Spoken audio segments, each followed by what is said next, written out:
Hi, I'm James from the Fan Corner. Today I'm going to be showing two new fans which have been added to the collection. So the first one, I'm going to start smallest first, is an X-Filaire GX9. So it's quite a nice fan, as you can see there. It's in really good condition. So I'm going to move to the side here, just first so I don't freeze to death because it is really cold up here, and secondly just so you can get the best shot of the fan that you can get. So there we are. I'm going to start the fan up now and I'll let you watch the shutters open. I will stay silent through the entire thing running, and then I will start talking again once I've shut it down.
Okay, so the fan has come to a stop there. Very good bearings on these EBM Zyle motors.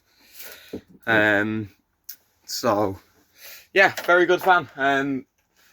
Very happy with it. I've had to do a few repairs to it, like putting a new shutter motor in it and putting a new capacitor in it, but other than that, it's perfect. So, the next fan, unfortunately, I will have to sit holding this one because of its nature. It's this one. This is a Woods of Colchester 2102 plate fan. Absolute beast of a fan. Really is one that I'm not usually that afraid of fans, but this one definitely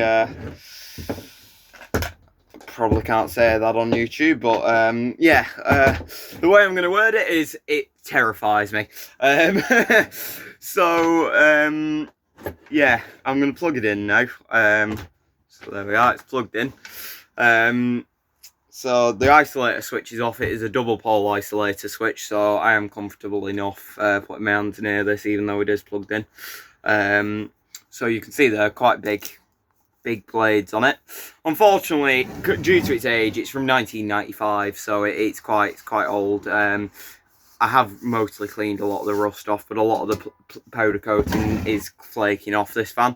I do plan at some point on getting this re-powder coated, but it's just expensive, so I don't really know whether I want to get that done yet or not. The motor does need a good clean, but I just don't really want to be taking that out because then I'll have to reset it all. It's not a job that I want to do. So anyway, got the big switch here, so I'm going to turn it on. You probably will see this fan kick quite a bit just because of the amount of air it moves.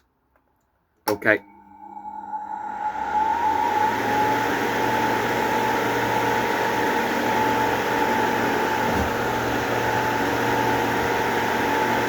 So, sorry about that there. It is quite difficult to hold this fan while it is running. It is so powerful. So you can see there, it is just moving a ridiculous amount of air. Really is a powerful fan. They don't make these anymore. They were discontinued a few years back in favour of the JM plate fan series and the Flackwood's EC fan plate fans, although I believe they might be manufactured by somebody like Xylabeg or EBM. I am not too certain on who makes those, but I don't know if it is Flack to make them, but they've got EC motors and look a little bit like the Ventaxia Sickle Saver fans, but I prefer the JMs, same motor as these, just big aluminium blades instead of the composites. So I'm going to shut this fan down now.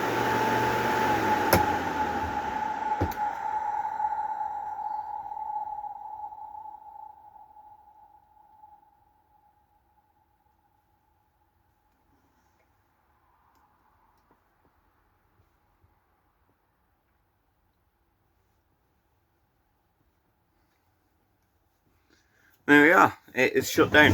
Another thing which I noticed about these fans, which is quite an interesting design, some of you might already see this, it depends whether your brain's wired as well as the same as mine, but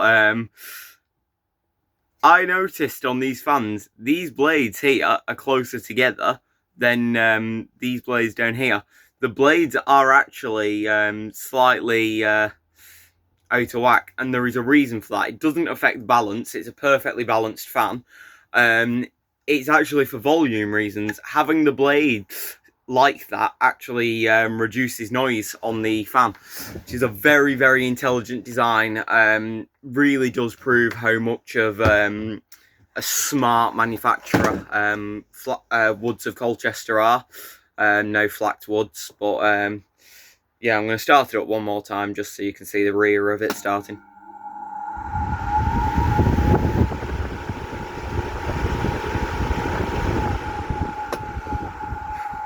Really had a firm grip on it there. This fan also weighs quite a lot. I would say it weighs roughly around 20 kilo, which is quite impressive for its size, because it is only a 315mm fan. So that's quite impressive. This one's branded as Expel-Air, but the actual fan it is a Woods of Colchester 2102, so I will be referencing it as that.